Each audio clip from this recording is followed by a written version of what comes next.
Buonasera a tutti. Buonasera. Eccoci alla nostra diretta Le voci della natura. Io sono Marianna Corona, mi occupo dell'area della comunicazione del parco e dei social media. Di solito qui con noi c'è il nostro addetto stampa Lorenzo Padovan, che salutiamo, che non ha potuto essere con noi in quanto aveva un altro impegno. E quindi presenterò io il nostro ospite di questa sera, il dottor Andrea Vendramin, che ci parlerà dei grandi carnivori. Lo introdurrò brevemente. Ciao Andrea, benvenuto. Ciao Marianna. Tu sei laureato in scienze ambientali, hai da sempre la passione della montagna, della natura e della Certo. fauna selvatica. In particolar modo hai studiato e continui sempre a studiare i grandi carnivori. Sei tecnico faunistico e parallelamente anche guida naturalistica del Friuli Venezia Giulia e anche del Parco delle Dolomiti Friulane, quindi noi ci conosciamo anche per lavoro. Da diversi anni ti occupi di monitoraggio dei grandi carnivori sia in Friuli che in Veneto. Ho qui i tuoi appunti per non dimenticarmi nessuna cosa da dire. E studi in particolar modo le tecniche di convivenza con questi animali, affiancando le aziende agricole nell'individuazione delle migliori strategie di protezione del bestiame. Quindi parleremo anche di questo, dei consigli magari anche per gli escursionisti, un accenno. Quindi lascio a te la parola. Ecco, volevo solo ricordare che se ci sono domande dai nostri utenti che ci seguono, potete farle e cercheremo di rispondere alla fine di questo intervento. Adesso lascio appunto la parola a Andrea, che vi racconterà i grandi carnivori. A dopo. Grazie mille. Allora, se ho imparato bene, vi condivido lo schermo Sì. e voi dovreste vedere la presentazione. Dimmi Marianna se è tutto ok. Sì, Allora, tutto ok. ok, perfetto. Iniziamo. Cercherò di andare abbastanza veloce in modo da lasciare spazio alle domande finali, che spero che saranno numerose. Io mi chiamo Andrea, sono un tecnico faunista e una guida naturalistica. Il mio lavoro principale è iniziato in natura studiando appunto questi animali un po' particolari che sono i grandi carnivori di cui parleremo questa sera. Faremo un focus un po' più approfondito magari sull'orso e soprattutto sul lupo, che negli ultimi tempi fa tanto parlare di sé. E come diceva Marianna, appunto mi occupo anche di aiutare le aziende agricole a trovare un sistema di difesa per i loro animali d'allevamento. E diciamo che per affrontare bene questo discorso servirebbe una serata a parte, però se alla fine ci saranno delle domande sarò ben felice di rispondere. La cosa che mi preme è far capire a tutti che in realtà per un allevatore ovviamente non è facile avere attorno questi animali e non è sempre facile, anzi quasi mai è facile difendere i propri animali da questi predatori, perché sono molto intelligenti e hanno molto. E un'altra cosa che mi preme moltissimo, e lo ribadiremo anche più in là durante la presentazione, è che tutti quanti dobbiamo fare la nostra parte. In queste due foto vedete appunto che c'è un gregge transumante e sulla sinistra delle pecore difese dai cani da guardiania con delle reti elettriche sullo sfondo.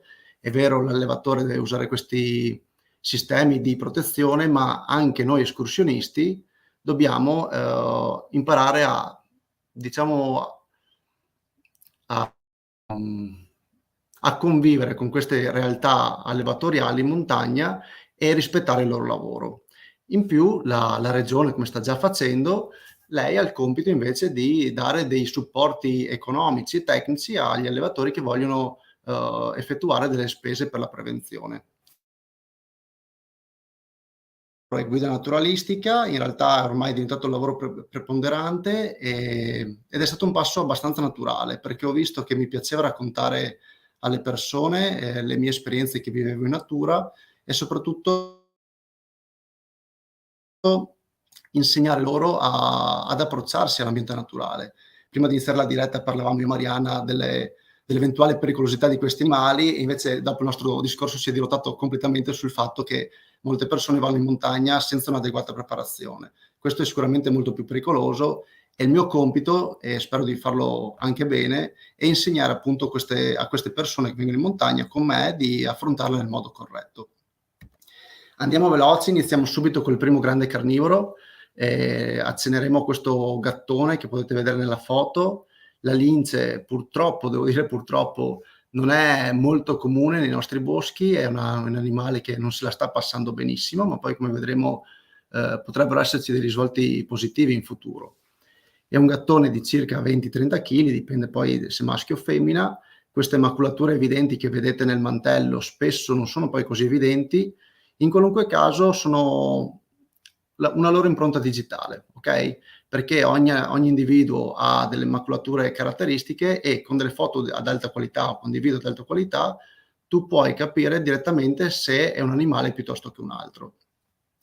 La sua preda elettiva, come leggete, è il capriolo, ma riesce a predare una grande varietà di animali con la sua tecnica all'agguato, diciamo, sfrutta il suo mimetismo per poi balzare in pochi metri addosso all'eventuale preda, e come vedete può cacciare tranquillamente marmotte, lepri, camosci, eccetera.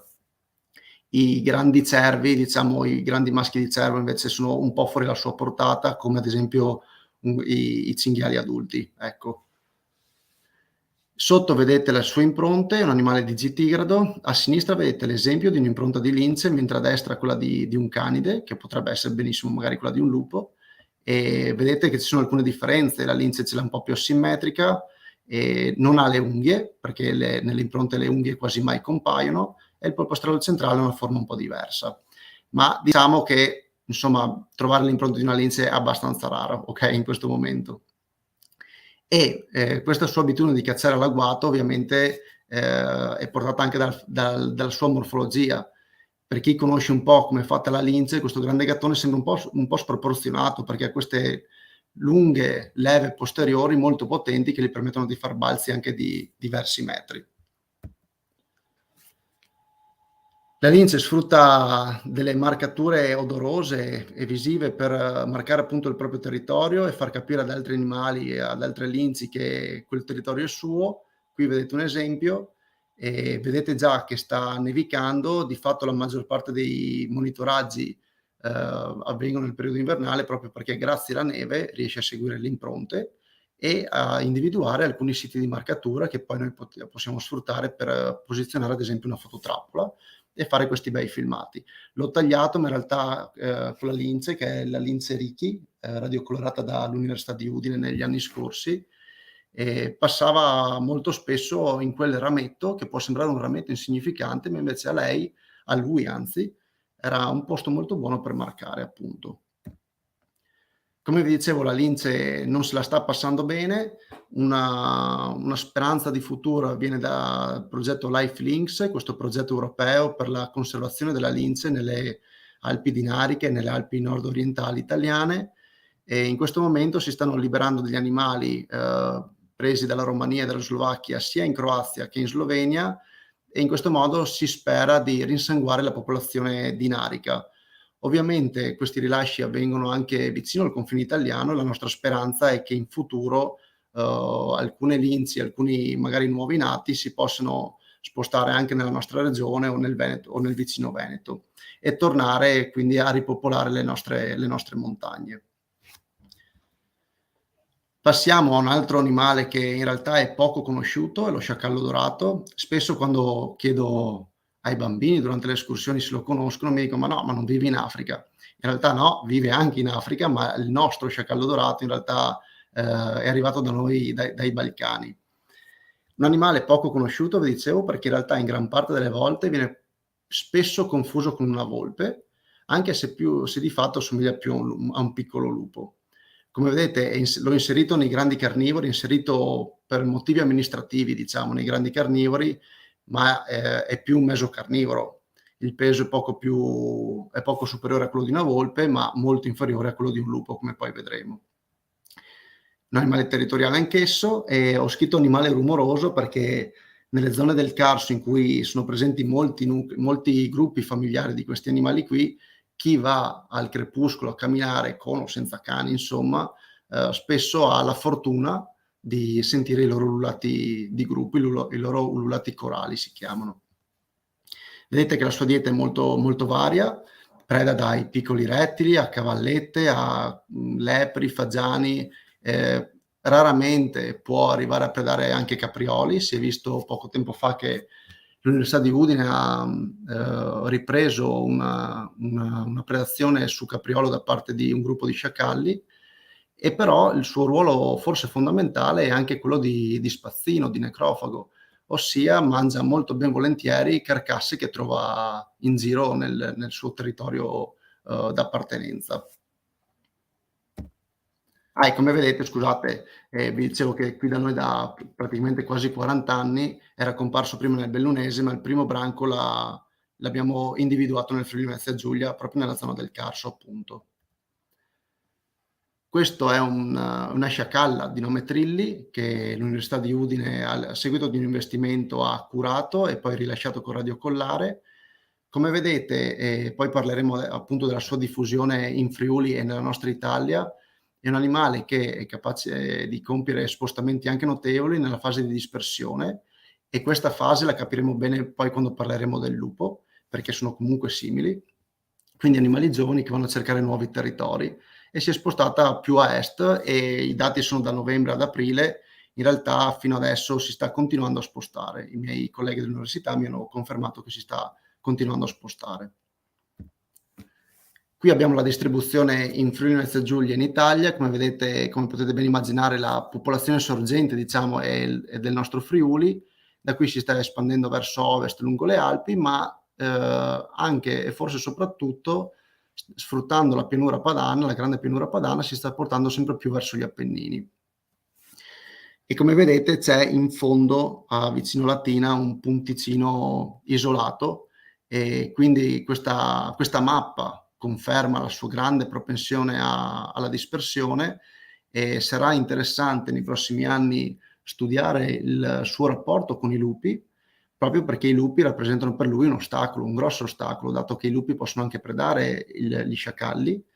E di fatto noi abbiamo avuto un periodo in cui nei Magredi friulani era arrivato lo sciacallo, dopodiché sono arrivati anche i lupi, come poi vedremo, e inizialmente sembrava che gli sciacalli fossero spariti. In realtà avevano semplicemente ridistribuito il loro territorio attorno al branco di lupi, proprio per evitare le troppe interferenze. Ecco. Arriviamo al grande carnivoro per eccellenza, che è appunto l'orso bruno. In realtà il colore del mantello è molto molto variabile, va dal nero, dal quasi nero, al biondo chiaro, come poi vedremo.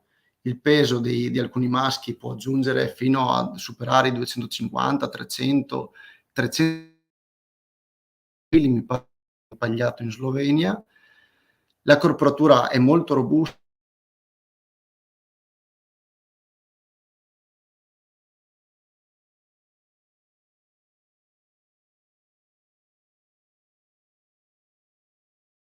è di fatto grande carnivoro, ma la sua dieta è prevalentemente per il 70% vegetale, quindi frutti di bosco, anche erbe in alcuni periodi dell'anno, fagiole soprattutto in autunno, funghi anche, eccetera, eccetera. I maschi sono solitari, sono animali comunque molto mobili, come poi vedremo, e una cosa che non vi ho detto della dieta: anche lui, come lo sciacallo dorato e come fa anche il lupo, sfrutta molto i suoi sensi, soprattutto l'olfatto, che è molto molto sviluppato, per scovare le carcasse nel bosco e mangiarsele. Quindi anche lui ha una funzione, un ruolo di necrofago, diciamo. Qui avete la foto della pianta del piede, a sinistra avete l'anteriore, a destra il posteriore, che sembra un po' un piedone umano, e la morfologia anche delle unghie è un po' diversa, proprio perché le zampe anteriori gli servono appunto per scavare, e anche per appendersi magari in posti ripidi per gli spostamenti, e quindi ha questi unghioni ben sviluppati. E come potete vedere, soprattutto sulle zampe anteriori si vede molto bene, ha 5 dita ed è un cosiddetto plantigrado, appoggia proprio tutta la pianta del piede. Qui vi faccio vedere, perché potrei dirvi la dimensione di una zampa, che in questo caso era di circa 16 cm, queste qui come potete vedere, ma è molto più d'impatto farvi vedere il confronto con la mia mano. Come ho potuto fare questa foto? Ovviamente l'orso non era assolutamente sveglio, era un orso addormentato, l'orso Francesco, durante alcune fasi della sua ultima cattura, e poi vedremo perché catturiamo anche questi animali qui. Però è molto carina perché vi fa vedere subito la dimensione delle loro impronte.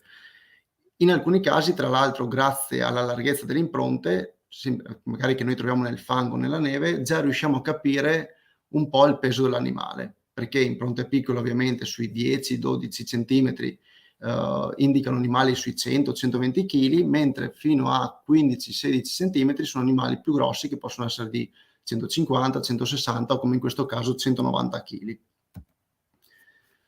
Qui vedete l'ultima cattura dell'orso Francesco, che ho avuto la fortuna di operare grazie a Uniwood. Vedete la gabbia che utilizziamo, negli anni ne abbiamo usate diverse, questa è l'ultima gabbia che Andrea Madinelli, il tecnico dell'università, ha realizzato, ed è fatta in modo per impedire che l'animale si possa fare male una volta al suo interno, quando questa si chiude, e permette allo stesso tempo agli operatori di agire in sicurezza per poterlo addormentare e sparare il narcotico. La cattura in questo caso era andata sul tardi, infatti vedete qui abbiamo praticamente finito e siamo con il chiaro, c'è la luce del giorno, erano circa le 6:30 di mattina, se mi ricordo bene, ed era giugno dell'anno scorso. Al collo dell'animale vedete che c'è questo radiocollare.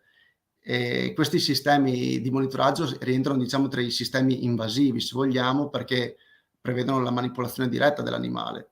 Nel momento in cui l'animale entra in gabbia e questa è attiva, una volta che aziona il meccanismo, la gabbia si chiude, ci arrivano a noi diversi allarmi, ci rechiamo nel posto nel minor tempo possibile, che effettivamente è veramente poco il tempo, perché in pochi minuti siamo lì. Una volta che controlliamo che la gabbia si sia chiusa bene, eccetera, il veterinario prepara il narcotico che poi viene sparato dal corpo forestale regionale. Circa un quarto d'ora l'animale dorme e ci dà circa un'ora e 20 di tempo per effettuare tutte le operazioni, che innanzitutto sono operazioni a livello sanitario per capire se l'animale sta bene. Una volta che il veterinario ci dà l'ok, allora si iniziano con le operazioni vere e proprie di predisposizione del radiocollare, di misurazioni, eccetera, e misuriamo anche il peso. Dopodiché, una volta finite le operazioni, il veterinario somministra l'antidoto e in pochi minuti l'orso si risveglia. A quel punto noi possiamo seguirlo tramite il radiocollare e generalmente cercano il posto tranquillo più vicino dove andare a dormire e riposarsi durante il giorno, perché sono comunque ancora un po' frastornati. Questi sono i dati di 5 orsi che l'Università di Udine ha raccolto negli anni in cui ha operato appunto su questi animali. In realtà le lineette blu e quelle rosse sono dello stesso orso, dell'orso Francesco, che, come poi vedremo più in dettaglio, staziona principalmente nella zona della carnia, ma a volte tende a spostarsi verso Sauris. Negli ultimi anni, dopo anni in cui non aveva dato grossi problemi in realtà agli allevatori, negli ultimi anni invece ha ripreso a predare qualche capra, qualche pecora, e nelle malghe di Sauris ha trovato purtroppo del cibo, diciamo, e quindi ha iniziato a frequentare quella zona. E spesso passa nella zona del Fornese, nel lato fornese del parco, oppure, come potete vedere, c'è quell'asola blu verso il basso, lì era arrivato fino a Barcis e poi fino a Clauto addirittura, passando tra l'altro alle pendici del Monte Raut, giusto nelle stesse zone in cui in questi giorni sta purtroppo divampando quell'incendio che avete probabilmente visto anche nel telegiornali, eccetera. Qui potete vedere potete vedere una trappola per il pelo e un recintino di filo spinato dove l'orso entra per andare a prendere da mangiare e ci lascia giù il pelo nei nodi del filo, che non gli fa assolutamente niente. Io ho visto orsi nei video grattarsi su questo filo, perciò veramente non gli fa male, non dovete preoccuparvi. In cambio, lasciandoci giù il pelo, noi possiamo studiare la genetica dell'orso e capire che orso è. Nel caso di Francesco è abbastanza facile perché è l'unico orso così biondo che abbiamo in Friuli, perciò una volta che arrivi nell'Esca e vedi un pelo biondo, al 99% sei sicuro che sia lui, insomma. E in più in alcuni casi si può studiare anche il cortisolo, che è l'ormone dello stress, ci fa capire come l'orso, se l'orso sta bene oppure se è stressato, tra virgolette, che potrebbe essere il segnale di un problema più grosso, ecco. Arriviamo infine a parlare del lupo, qui mi soffermerò un po' di più proprio perché è l'animale che più negli ultimi mesi, negli ultimi anni ha fatto parlare di sé. E per chi ha un cane come un pastore tedesco a casa può capire più o meno le dimensioni di un lupo perché sono più o meno equiparabili. Vedete che i maschi di norma possono arrivare sui 40 kg, in alcuni casi anche a superarli lievemente, mentre le femmine si fermano sui 25, 30, 32 kg. Rispetto a un pastore tedesco ha una struttura molto più slanciata negli arti proprio perché è un gran camminatore. E poi vedremo un video dove si vede il suo passo tipico. È un animale che fa veramente, se vuole, decine di chilometri in una notte. Ha dei sensi molto molto sviluppati, ha una vista eccellente, un udito eccellente, ma soprattutto è l'olfatto che gli permette di individuare le sue prede, di essere un predatore anche temibile. E appunto gli permette anche in questo caso, anche lui ha una dieta abbastanza varia, gli permette di individuare le carcasse nel bosco, diciamo. Le sue zampe, le sue impronte sono simili a quelle che avete visto prima sullo schema. Qui, come potete vedere, si vede il segno delle unghiette.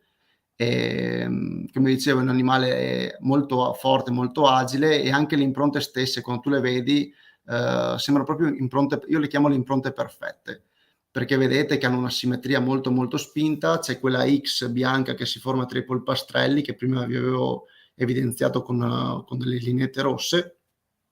Una cosa che mi preme, perché spesso alcuni miei amici mi girano foto di impronte sulla neve o sul fango per capire se è di lupo o di orso, scusate, di lupo o di cane. Non è quasi mai discriminabile l'impronta di un lupo dall'impronta di un pastore tedesco, diciamo, o di un cane lupo cecoslovacco, o anche di un labrador o di alcuni cani da caccia, perché sono molto molto simili. Spesso, per poter dire se lupo o se cane, ti servono altri elementi. Se c'è vedere l'andamento della pista, e se lungo la pista si trovano carcasse, eccetera, allora lì ti puoi fare un'idea più precisa. Ma dalla singola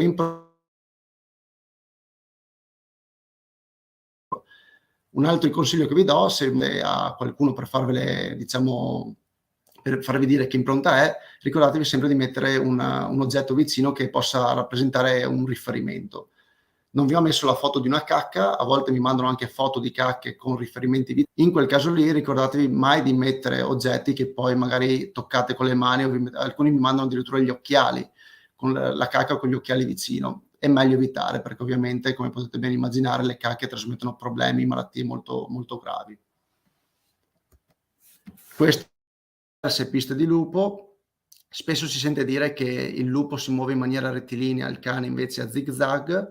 È in parte vero, il cane è molto curioso, quando viene con noi in montagna va a destra e a sinistra perché sente 1000 odori che noi purtroppo non riusciamo nemmeno ad avvertire. Il lupo, se è in fase di spostamento sul suo territorio, effettivamente ha questi andamenti rettilinei, ma se è a caccia anche lui ha un andamento a zig-zag, proprio perché deve scovare possibili tracce odorose lasciate da potenziali prede. Perciò non è facile discriminarli in qualunque caso, neanche se hai la pista a volte.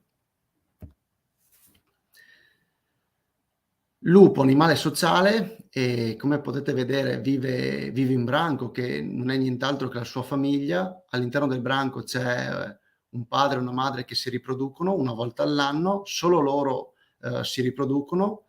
I figli, i cuccioli, nascono a maggio e rimangono coi genitori circa un anno. Dopo un anno sono adolescenti, sono grandi praticamente come i genitori, e hanno due scelte da poter fare: o partire, intanto vi faccio ripartire il video così ve lo potete vedere, vediamo se ok, se si blocca tutto. Ecco qua. Possono o partire in dispersione a cercare nuovi territori e nuove aree da colonizzare, oppure in alcuni casi possono fermarsi 1 anno, qualche anno in più con i genitori, e in quel caso daranno una mano ai genitori stessi ad accudire i fratellini che nasceranno l'anno successivo praticamente. Fanno un po' da helper, da balia se vogliamo.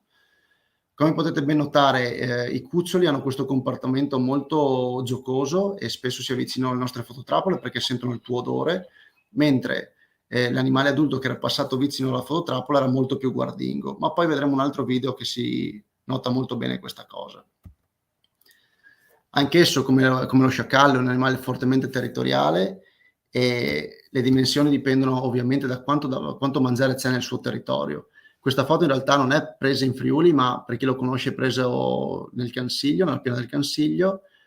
Lì c'è da molti anni una sovrappopolazione di cervi e quindi è un habitat ideale per questi predatori, e il territorio del branco del Cansiglio effettivamente è più piccolo della media di 250 km quadrati che vi ho riportato sopra, proprio perché avendo molto da mangiare non gli serve avere un territorio molto grande. Ma la densità dei branchi stessi incide sulla loro dimensione, proprio perché qui vi ho riportato l'esempio delle Alpi centro-orientali, dove 5 o 6 anni fa avevamo questo numero di branchi, ma se ci spostiamo per un momento in Toscana, dove hanno più di 100 branchi nel loro territorio, 100 branchi di lupi, capite bene che se un branco vuole allargare il suo territorio o modificarne la forma, non ha solamente da decidere dove spostarsi, ma deve proprio combattere con altri branchi vicini, e quindi non è facile allargare il suo territorio in questo modo. In più la morfologia del territorio stesso incide sulle loro dimensioni. Qui siamo nei Magredi, poi parleremo un po' meglio di questo habitat. Come vedete, un terreno molto molto piatto. L'unico, diciamo, vero ostacolo è forse il fiume Tagliamento, ma purtroppo in quest'estate siccitosa neanche tanto lui, perché comunque se volessero potrebbero superarlo senza grossi problemi in diversi punti. Discorso diverso in un ambiente alpino o prealpino, dove abbiamo montagne di 2000 passametri, e quindi questi fanno diciamo una sorta di confine di territorio. Qui in particolare siamo in Alpago, una zona molto, molto bella a nord del Cansiglio, dove si è instaurato un branco che appunto sembra occupare proprio la conca dell'Alpago stessa, dal lago di Santa Croce fino a queste creste che vedete voi, che sono, qui siamo in Val Salatis in particolare. Spero che lo sentiate.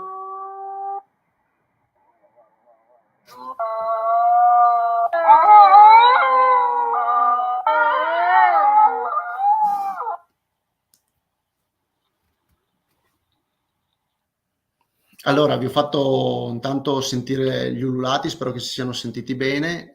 Purtroppo la fototrappola, quando ovviamente ci sono questi video belli, funziona male. Vedete che c'erano video molto corti che ho dovuto unire. Ma perché il lupo ulula? Abbiamo detto che è un animale sociale, perciò vive in questo che è la sua famiglia.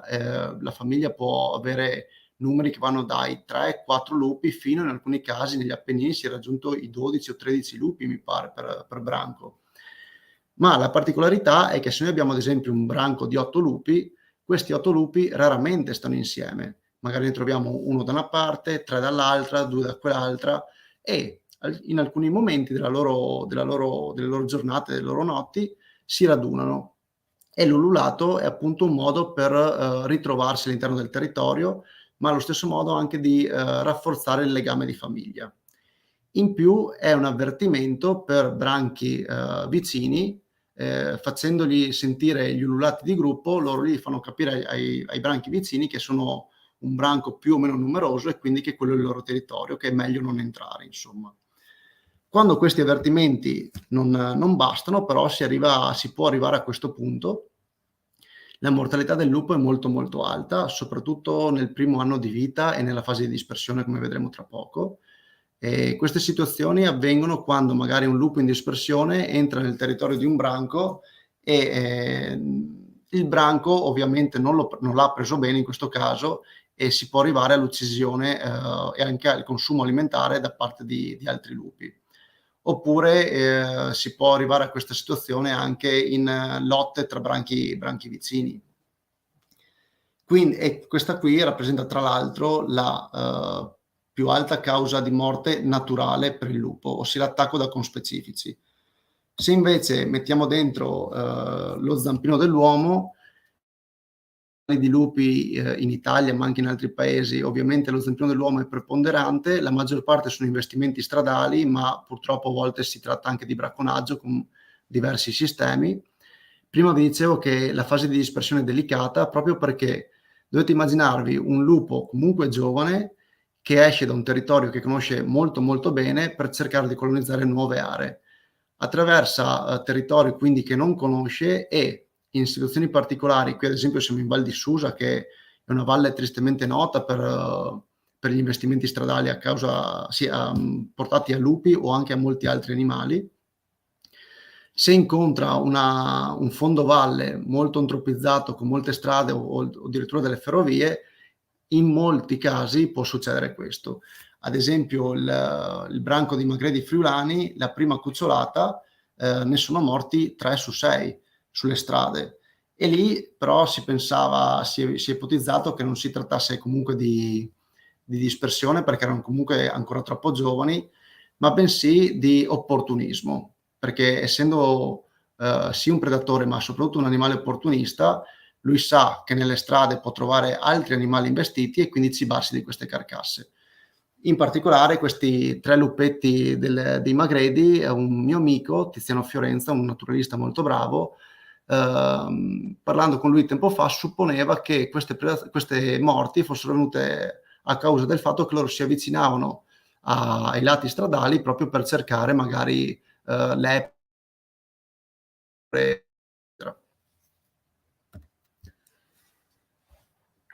Le fasi di dispersione del lupo sono in alcuni casi veramente straordinarie. Qua avete l'esempio forse più eclatante in Italia, se non in Europa, è del lupo Slauz, un lupo radiocolorato al confine tra la Slovenia e la Croazia, e ha compiuto più di 1000 chilometri attraversando la Slovenia, l'Austria e poi scendendo verso sud fino a giungere nell'area della Lessinia, a nord di più di dispersione.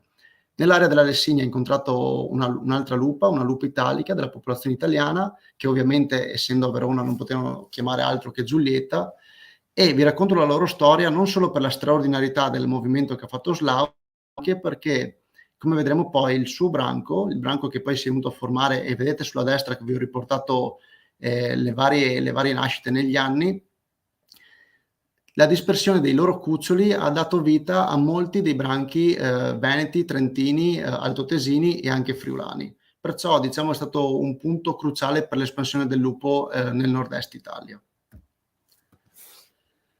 Prima vi dicevo che il lupo è un predatore, qui avete delle prede più o meno abitudinarie. In realtà vi ho messo una foto di un maschio di cervo predato dai lupi.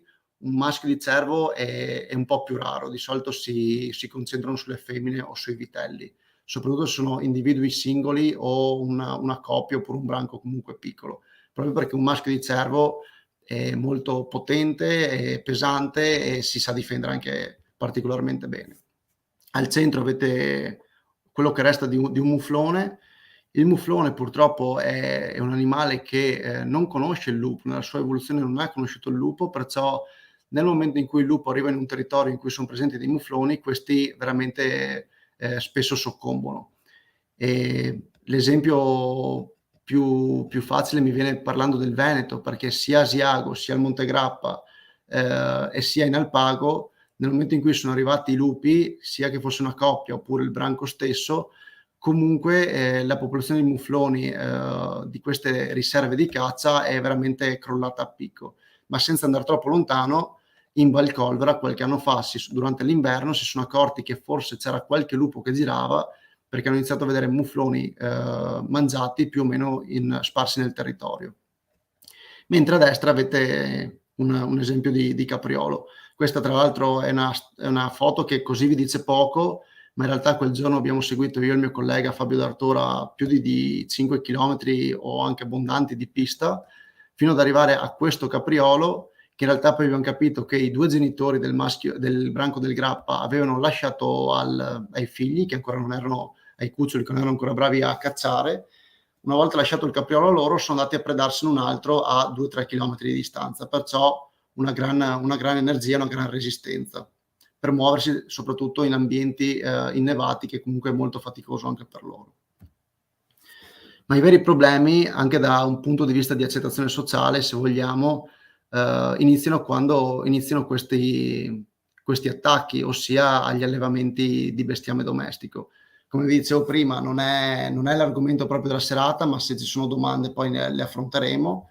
E ovviamente per poter parlare di una convivenza pacifica con questi predatori, in questo caso stiamo parlando del lupo in questo momento, ma orso è la stessa cosa, anche nella lince, nell'eventualità in cui le linci tornassero, per poter parlare di convivenza bisogna che tutti ci impegniamo, ossia che l'allevatore faccia la sua parte, che le amministrazioni facciano la loro parte, e devo dire la verità che in Friuli Venezia Giulia lavorano molto bene, con pratiche molto snelle, e sono molto disponibili ad aiutare gli allevatori anche nella compilazione di queste domande, ma anche da parte di noi fruitori della montagna, escursionisti, eccetera, che dobbiamo imparare appunto a rispettare il lavoro, come dicevo all'inizio, per chi non c'era.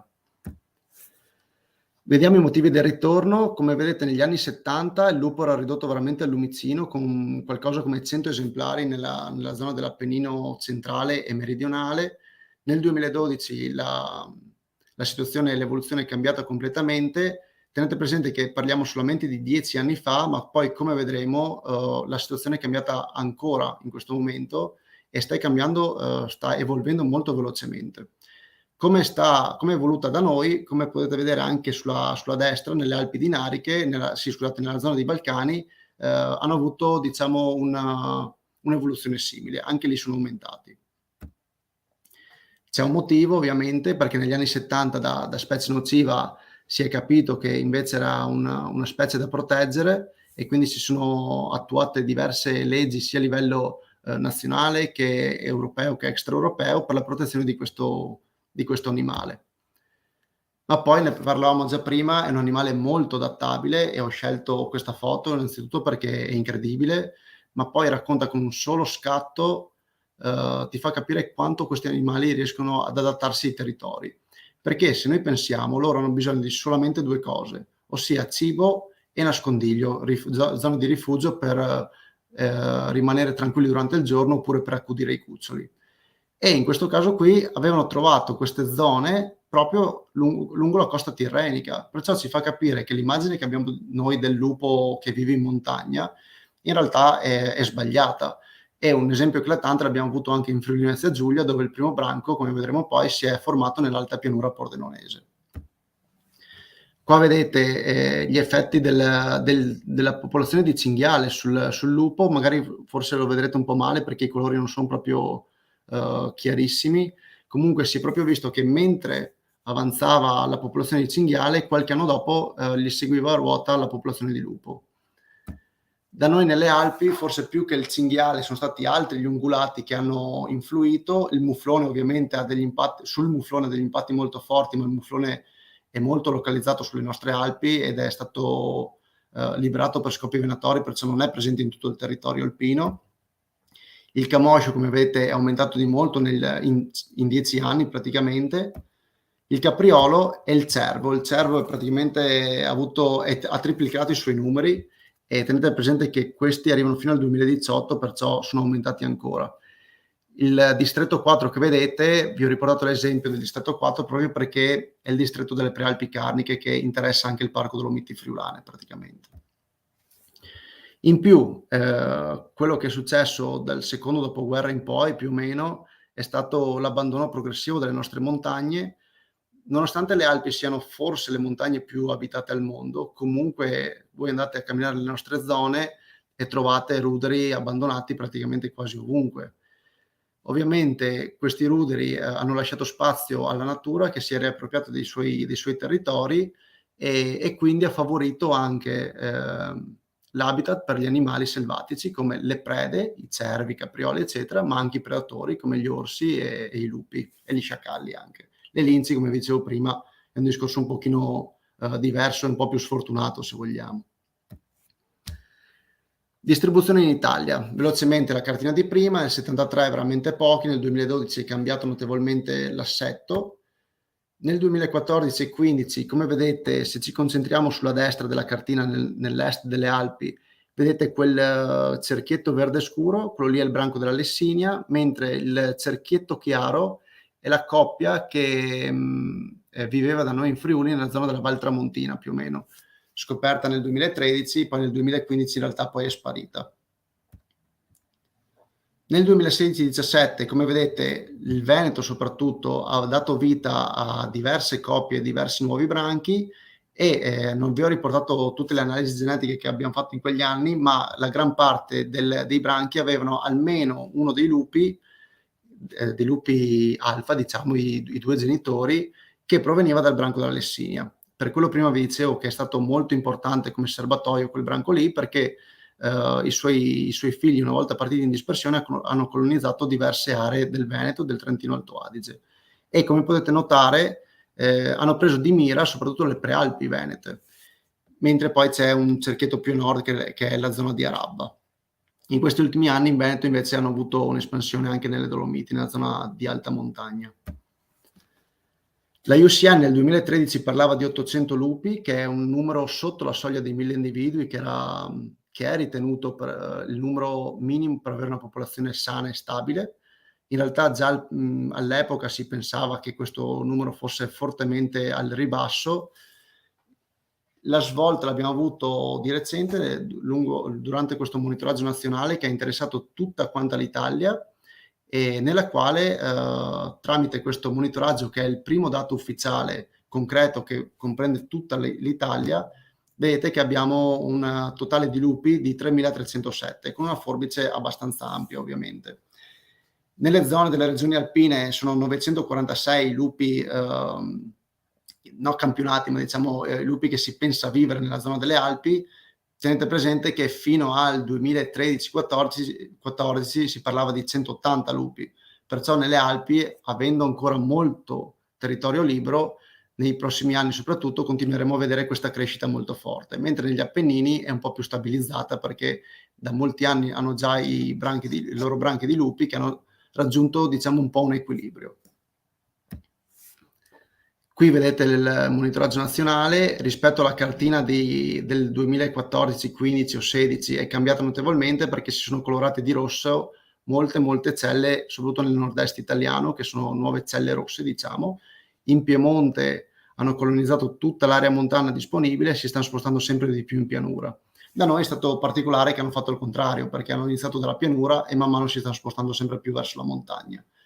Vedete invece sulla destra la cartina in miniatura degli Appennini. Come vedete le aree di presenza del lupo, comunque favorevoli alla presenza del lupo, sono praticamente tutte le aree dell'Appennino. Attorno a noi, senza fermarci troppo sui numeri, comunque in generale hanno avuto tutti quanti un aumento generalizzato di questi animali, tutti gli stati attorno a noi. Quello che mi preme farvi notare, più dei numeri in sé, è che probabilmente siamo l'unico stato a non avere ancora un piano lupo, ossia un piano di gestione del lupo. E quando parlo di gestione non parlo di un piano per sparare ai lupi, ma parlo di un piano per gestire i lupi in tutto il territorio nazionale, in cui lo sparo, l'uccisione, la letalità nei lupi è l'ultimo tassello, l'ultimo scalino, ma prima ci sarebbero molti altri passi fondamentali da fare per la prevenzione, eccetera, eccetera. Perciò abbiamo la necessità di avere questo piano lupo, e nel 2013-14 mi pare, no, nel 2015 avevano fatto la conferenza Stato-Regioni ed era stato bocciato. E le critiche di chi l'aveva bocciato è che non avevamo un numero ufficiale di lupi nella nostra nazione.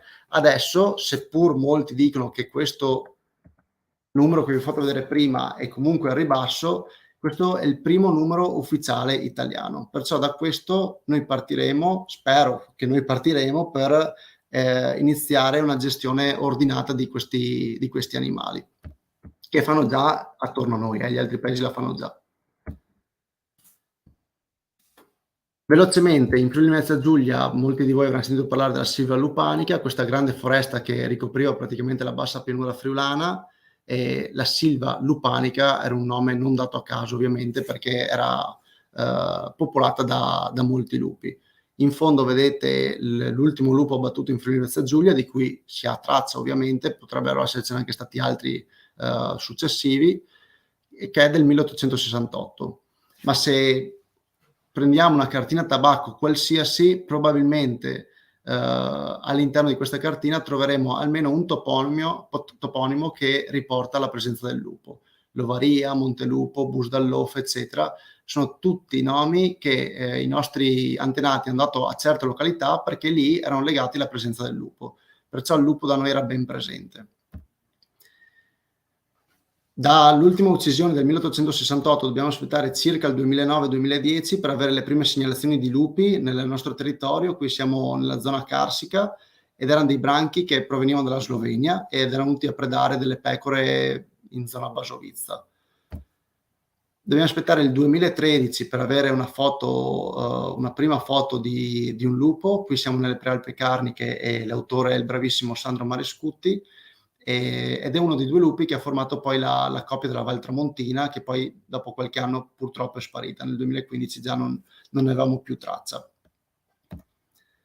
2014-2015, come vedete, ci sono in Friuli Venezia Giulia accese quelle celle che fanno riferimento a questa coppia, che poi appunto è sparita, mentre nel 2016, a seguito di alcuni video del naturalista Mauro Caldana e successivamente di alcuni video fatti dal Corpo Forestale Regionale di Polcenigo, di Aviano, abbiamo avuto la conferma della presenza di almeno un individuo nella zona dell'Alta Pianura Pordenonese. Bisogna aspettare qualche mese che un fotografo naturalista, Gianfranco Colombo, riprende una coppia di lupi nella zona dei Magredi. Qualche mese dopo ancora, sempre Sandro Marescutti, sempre sul pezzo, fotografa nuovamente la coppia. Qui ci troviamo nell'area della destra tagliamento, probabilmente era la stessa coppia ripresa da Gianfranco Colombo. Come vedete, Gianfranco Colombo ha fatto questa foto a maggio del 2017. Prima vi dicevo che i cuccioli generalmente di lupo nascono a maggio, quell'anno non si sono riprodotti perché probabilmente la coppia si è formata successivamente al periodo di riproduzione. Perciò dobbiamo aspettare l'anno dopo, il 2018, quando io con l'Università di Udine ho fatto queste riprese molto, molto belle, in cui ci ha permesso proprio di capire quanti lupetti erano nati, perché hanno fatto più di 150 video davanti alla fototrappola ed erano sempre stati in massimo in 6, insomma. È un sito di monitoraggio del gatto selvatico che in realtà avevamo ipotizzato potesse essere anche una zona buona per il rendezvous dei lupi, perché è abbastanza tranquilla e gli avvistamenti di lupo della coppia di lupi in quella zona lì erano stati nei mesi precedenti abbastanza frequenti, tra cui anche la femmina con un evidente pancione, perciò gravida, e quindi questo ci aveva fatto supporre che probabilmente il rendezvous non sarebbe stato poi così lontano. Qua siamo nel periodo di massimo splendore del branco di Magredi. Nel video vedete 8 lupi, ma in realtà erano 9 in quel periodo. Probabilmente il primo non l'abbiamo preso con la fototrappola, ma l'ha fatta attivare, poi essendo troppo veloce non è riuscito a riprenderla. Vorrei solo farvi notare che la dimensione dei cuccioli da qui, che a qui praticamente siamo a luglio, perciò hanno 2 mesi e mezzo.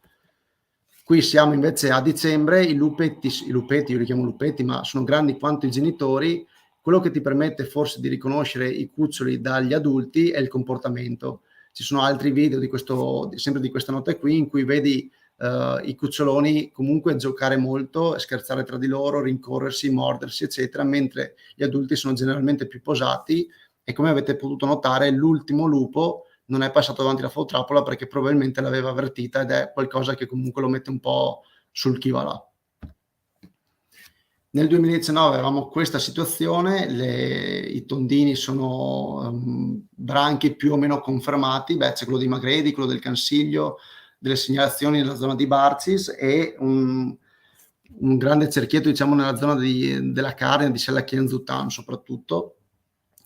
che poi in realtà questo branco qui in questo momento sembra non esserci più, si deve essere spostato in altre zone nel momento in cui si deve essere spostato praticamente.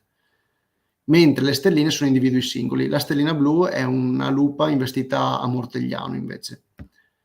Pochi anni, come vedete, l'assetto è cambiato completamente, molti più tondini. La zona di Verzegnis, vi dicevo, è quegli individui, perché era una coppia in realtà, non si è più fatta vedere, probabilmente si è spostata o gli è successo qualcosa. E sono comparsi appunto molti più cerchietti, ma abbiamo ancora molte aree disponibili. Provate a guardare solamente un dato, vi ho scritto 14 lupi investiti in Friuli Venezia Giulia in praticamente 4 anni. Perciò questo conferma un po' l'ipotesi che l'investimento stradale è un fattore molto limitante per questi branchi. Il branco stesso di Magredi, vi dicevo, i primi 3 lupetti investiti facevano parte della prima cucciolata di 6, ma ne sono stati investiti anche altri negli anni successivi, proprio perché la zona di Magredi, poco abitata, però queste strade molto dritte, in cui forse gli automobilisti corrono anche troppo, e questo ha portato a questi eventi spiacevoli. Bisogna tenere presente però che anche se tu vai a piano, alcune volte non è facile schivare gli animali selvatici, e chi vive in Pedemontana Pordenonese, insomma, ne ha ben ragione, perché gli incidenti in questa strada sono adesso forse un po' calati, ma in passato erano quasi all'ordine del giorno. Facendo un focus nel nostro parco, vi dicevo prima l'orso Francesco, che è passato spesso, passa per la Val Tramontina, interessa anche la zona di Forni di Sopra, Forni di Sotto, quando poi si sposta verso Sauris, mentre qualche anno fa ha fatto questa gita, l'abbiamo chiamata noi, verso Cloud. In realtà l'orso Francesco è un orso che, invece che provenire dalla Slovenia, come la gran parte dei nostri orsi, proviene dalla popolazione trentina. Quando l'abbiamo visto puntare dritto Barcis e poi Cloud, pensavamo che fosse pronto a ritornare in Trentino per riprodursi. Invece, una volta arrivato a Cloud, è tornato indietro, passando vicino al rifugio Pradut, nella zona del rifugio Pradut più o meno, e poi è tornato in Carnia tranquillo. Per quanto riguarda il lupo, sempre più segnalazioni nella zona del parco, soprattutto nei fondovalle. Tenete presente che soprattutto in inverno, quando anche gli ungulati selvatici si avvicinano di molto ai paesi, il lupo stesso si avvicina ai paesi non per predare le persone, ma perché corre dietro ai cervi, ai caprioli, eccetera. Tenete presente che il lupo non ha paura delle case o delle auto, ma ha paura dell'uomo. E come zone interessate tutta la zona tra Cimolais e Cloud, la Val Settimana, la Val Cimoliana, mi hanno detto l'altro giorno di aver trovato una predazione. La zona del Fornese, c'era un video che girava qualche tempo fa di un individuo che ha attraversato la strada. La zona di Tramonti e la zona che vi raccontavo prima anche della Val Colvero, dove sembrerebbe esserci questa coppia che gravita. A gennaio di quest'anno il sindaco di Cimolais, Davide Protti, ha emanato questo avviso ai cittadini per la presenza di lupi nel territorio comunale.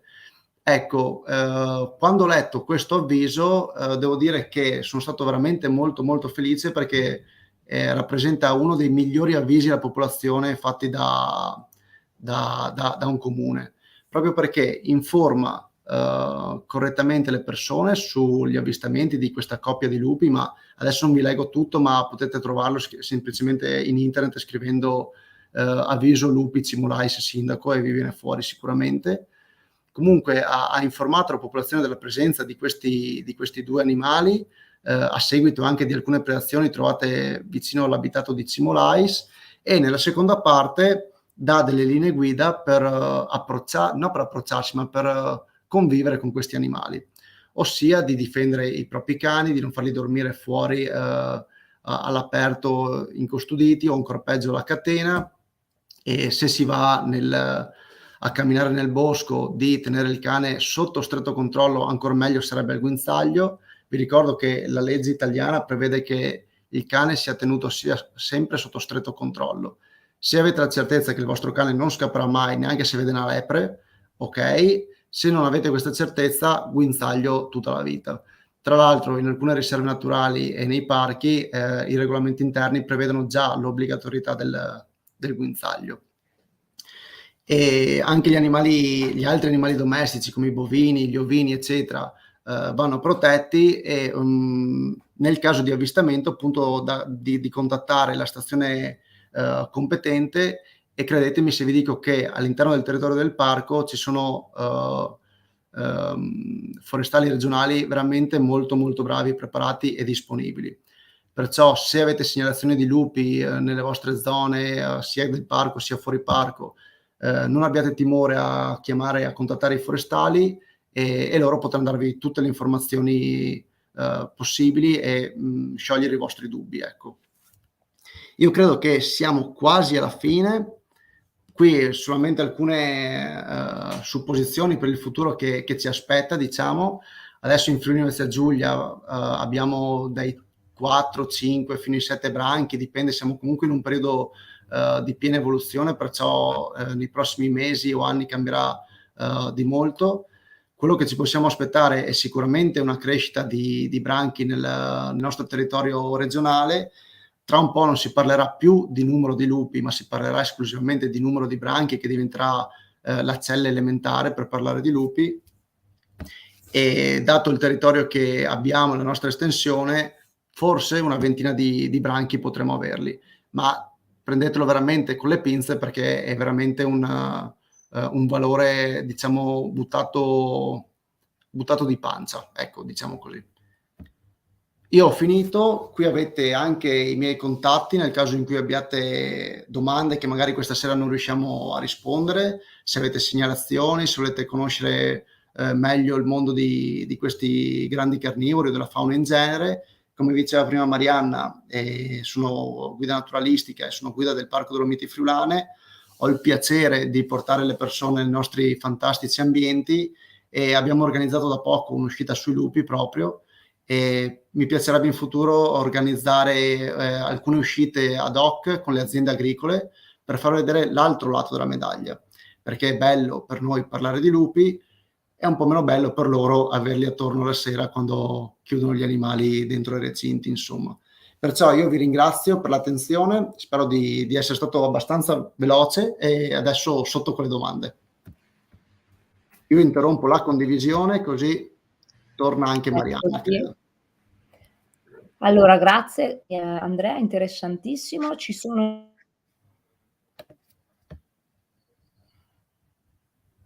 ok, alcune domande le vedo. Sì, con quale facoltà, dipartimento del Ok, Marianna, ti sento un po' a scatti, spero che loro mi sentino bene. Io collaboro con il professore Stefano Filacorda dell'Università di Udine, il Dipartimento di Scienze Agroalimentari, Ambientali e qualcos'altro che adesso non mi ricordo, e lui lavora da moltissimi anni sui grandi carnivori.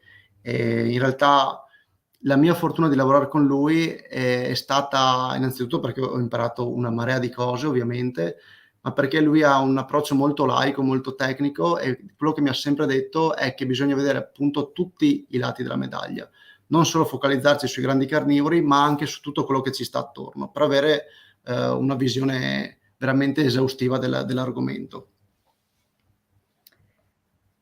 Altra domanda: ci sono possibilità di riproduzione per lince, sciacallo, orso, o quali altre modalità sono possibili per il mantenimento della specie? Allora, lo sciacallo devo dire che in realtà non sta per niente male, è in piena espansione. In Friuli ormai non possiamo praticamente, solamente le zone di alta montagna dove abbiamo molta copertura nevosa per molti mesi all'anno, ecco, quelle zone lì non gli piacciono molto, ma il fondovalle, la zona di alta e bassa pianura, soprattutto le aree golenali dei grandi fiumi, sono un habitat perfetto per lui, e da noi sta molto molto bene. E come avete visto, l'espansione in Italia sta iniziando a star bene anche in altre regioni, perciò per lo sciacallo non mi preoccuperei, e sarà solamente interessante vedere le interazioni con i branchi di lupi.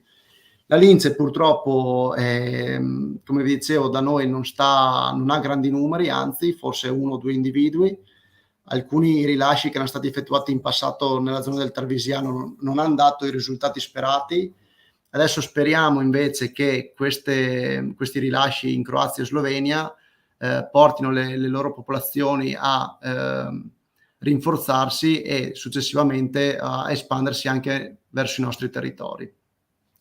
Per l'orso è un discorso un po' particolare, perché all'inizio degli anni 2000 hanno rilasciato alcuni orsi nel parco d'Amello Brenta in Trentino, alcuni orsi provenienti dalla Slovenia, erano 6 femmine e 4 maschi, e quello che si sperava è che poi questi orsi facessero accrescere la popolazione di orsi trentini e poi si formasse un ponte attraverso il Veneto tra Trentino e Friuli Venezia Giulia, Trentino Alto Adige e Friuli Venezia Giulia. In realtà questo non è successo perché si è proprio visto come le femmine siano veramente poco mobili, e perciò per i maschi, anche se loro sono un po' più mobili, vanno a farsi i loro giri, ma poi se devono riprodursi tornano ovviamente in Trentino Alto Adige. Perciò siamo un po' bloccati. Diciamo, il passo da fare sarebbe rilasciare alcune femmine nel territorio veneto e friulano del Friuli Venezia Giulia, però ovviamente è un discorso molto, molto delicato, che la vedo un po' dura farlo in questi anni, ecco. Ok, ancora domande. I recenti episodi di incendi, se e come alterano abitudini e comportamenti degli animali di cui stiamo parlando? Ok, questi animali, come avete visto, sono animali molto mobili, e in realtà per loro sì, è sicuramente un problema, ma è molto più un problema per animali più piccoli, come ad esempio gli anfibi, i rettili, eccetera, che non hanno questa capacità di spostarsi che hanno loro.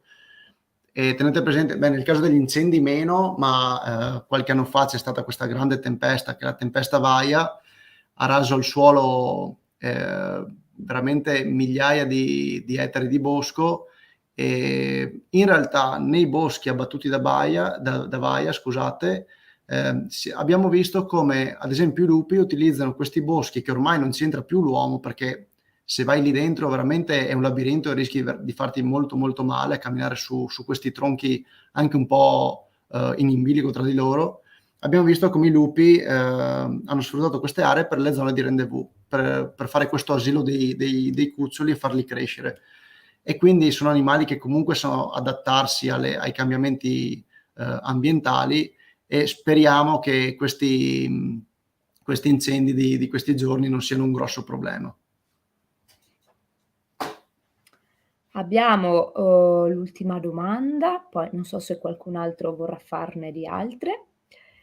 Ci sono collaborazioni o protocolli in atto con altri enti, soggetti oltre confine, visti gli ampi spostamenti degli animali? Allora sì, ci sono, ma non si fa mai troppo, se vogliamo. Ad esempio sul lupo c'è questo grande progetto che è il Life Wolf Alps EU. Il Life in realtà è iniziato ormai nel 2014, e all'inizio comprendeva solamente le regioni alpine italiane, mentre questo nuovo progetto che è nato ha la dicitura EU proprio perché interessa anche i nostri stati vicini, come la Slovenia, l'Austria e la Francia, ad esempio. Perciò sì, si sta lavorando per una gestione comune, perché come dici tu sono animali che si muovono moltissimo, e a differenza nostra i confini che noi mettiamo sulle carte geografiche loro non li conoscono e se ne fregano. Perciò è sicuramente auspicabile parlarsi tra vari stati.